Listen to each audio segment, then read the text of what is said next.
So why can't or don't we hear the screams of the non-humans that this culture kills? I think one of the best lines that I ever wrote, and one of my favorite lines I've ever written, was the beginning of A Language Older Than Words, which is that in order to maintain our way of living, we must tell lies to each other, and especially to ourselves. It's not important, really, that the lies be particularly believable. It's not necessary that the lies be particularly believable, but merely that they be erected as barriers to truth. And this gets to the heart of, I think, a lot of the problems of this culture. There is a level at which we do hear the screams of the trees, and we do hear the screams of all those that this culture is killing.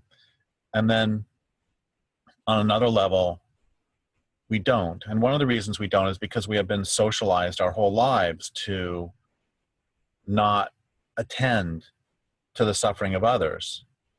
Because if we attended to the suffering of others, we couldn't live the way we do. And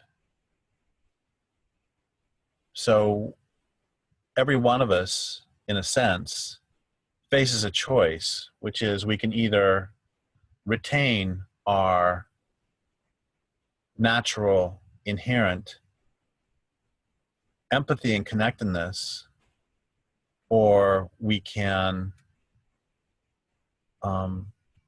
continue this dance of world destruction and gain access to ice cream 24/7 and computers and automobiles and everything that this way of life, everything that the comforts or elegancies that this way of life brings to us. There was a 19th century pro-slavery philosopher who argued that the reason that you have to have slavery is because the comforts or elegancies of our way of life is based on it. And that is true in terms of the larger picture, the enslavement of the entire world. So how does this happen? There's a passage in Neil Everden's Extraordinary, the Natural Alien that has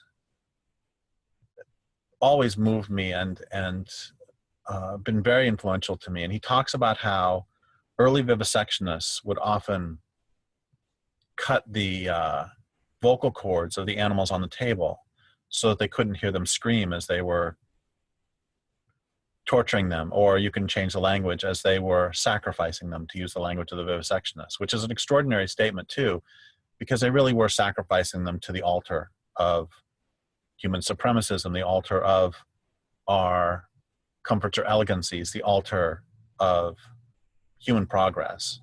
And they were sacrifices just as much as any of the human or non-human sacrifices that we hear about from other cultures.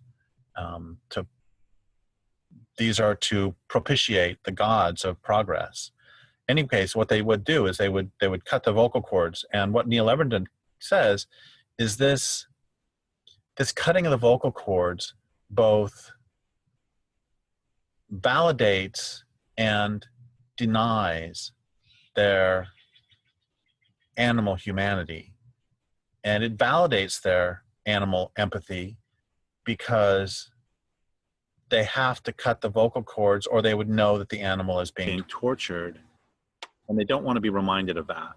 On the other hand, it denies that because it's so easy, just one cut and you won't be reminded of what you don't want to remember. And this takes me to something that R.D. Laing talked about, which talked about Jack and Jill are in a relationship, and Jack forgets something, and it doesn't do any good for Jack to forget something unpleasant if Jill keeps reminding him. So what's best is if he can not only forget himself and not only tell Jill to stop reminding him, but if he can get her to forget too. If he can make her feel guilty when she brings it up, if he can tell her it didn't really happen, if he can construct an entire worldview that says this cannot happen. And so that's one of the things that's happening when the vivisectionist cuts the vocal cords, is that the vivisectionist is trying so desperately not to be reminded of what he knows in his heart, which is that these others are living beings. And this leads us to how I have long been convinced that one of the central purposes of most of our philosophies and religions is to rationalize our behavior and to provide reasons for it. It's one thing if you're a man and you want to tell women that they're supposed to serve you, that's one thing. But it's another thing if you can have a God that says this for you. And he's omnipotent, he's omniscient, he's omnipresent. You can't get away from him, which means that those who don't agree with you aren't just fighting you, they're fighting the big guy too. They're fighting this omnipotent, omniscient God, and that's much scarier. And we can see the same thing for much of our philosophies, where capitalism is just a rationalization for community destroying selfishness. So why don't we hear the voices of those that are being killed? Well, we have a religion that has told us that that the animals should fear us. It says this in Genesis, that all the beasts of the earth should fear you. And so we have this God telling us, this God who is invented in our image, this God who looks like us, who doesn't look like an aardvark, who doesn't look like a redwood tree. I mean, how different would the entire Bible be if God was a platypus, if God was a raccoon? I think the Bible would be written a little bit differently.